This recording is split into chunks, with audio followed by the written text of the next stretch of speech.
Hello, and thanks for watching another episode of ARFCOM News, your source for the finest 2A propaganda brought to you by TNVC.com. Today I want to tell you why gas stations cause crime. Murder, death, kill. Murder, death, kill. Spoiler, they don't, but that's the latest fun story the folks at The Trace have come up with. If you weren't already familiar, The Trace is civilian disarmament propaganda funded by oligarch Michael Bloomberg. Aside from the patent absurdity, I honestly can't figure how this claim supports their overall goal of disarming the underclasses. And to be clear, they aren't literally saying gas stations cause people to unalive other folks. The article focuses on a series of 9 lawsuits an ambulance chaser filed against small, non-corporate gas stations for having inadequate surveillance systems. The theory here is a pervasive surveillance apparatus prevents violence. Because everybody knows how easy it is to identify the masked man dressed in bulky, dark clothing at 3 or maybe even 4 frames per second as he sprints across the parking lot. Not saying security cameras are bad either, but I don't think you should be able to sue me for not having enough surveillance. And if every business is compelled to have a certain minimum standard of video surveillance, how much will they be required to spend for archival storage and redundancy and data security? Can I also sue them for a data breach? And to claim the city of Philadelphia is experiencing an epidemic of gas station homicide is nuts. The guy who filed all these lawsuits against the Philly gas stations even claims he thinks people don't know crimes happen at gas stations sometimes. Now, I know you're probably thinking, hey, I watch Active Self-Protection and I see a lot of bad stuff going down at gas stations. Well, for sure, there's a lot of activity and it's easy to get distracted and it's easy for an attacker to get in and out quick. So yeah, definitely cover your asp.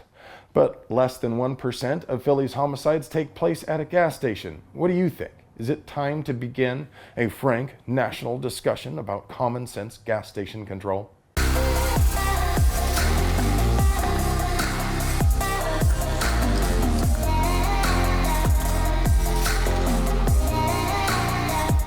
Those cheeky lads down under are starting to become aware of how absolutely futile their authoritarian control freak laws are in face of modern home manufacturing.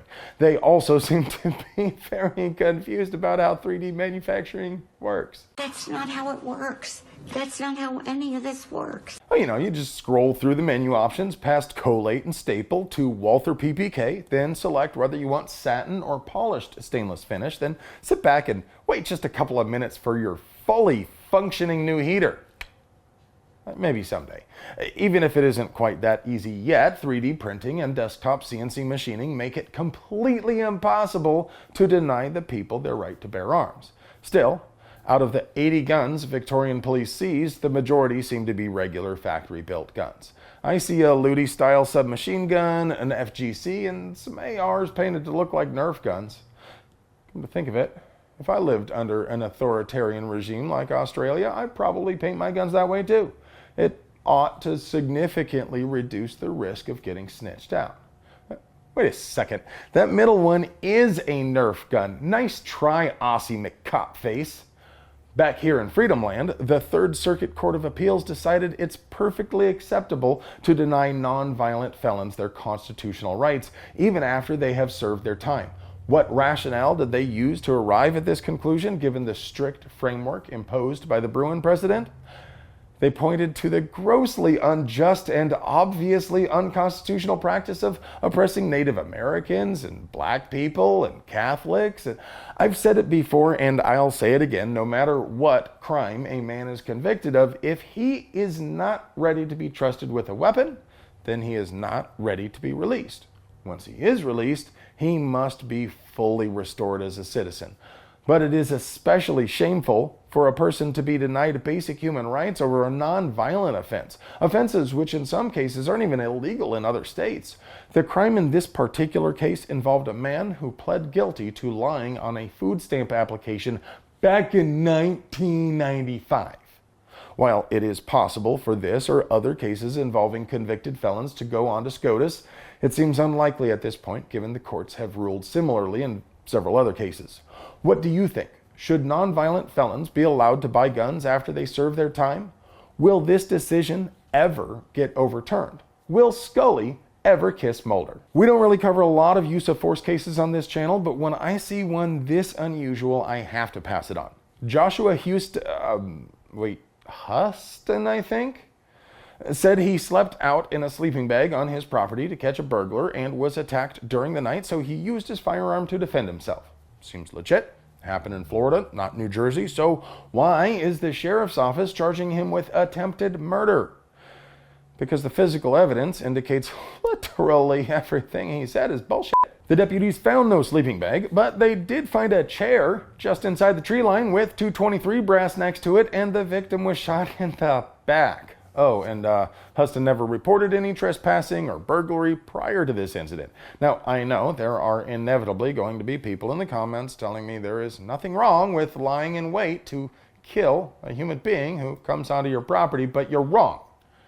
There is simply no moral or legal justification for a shooting like this, if it really did go down the way it looks. But as always, you're welcome to tell me about how stupid I am down below. And now, your moment of zen.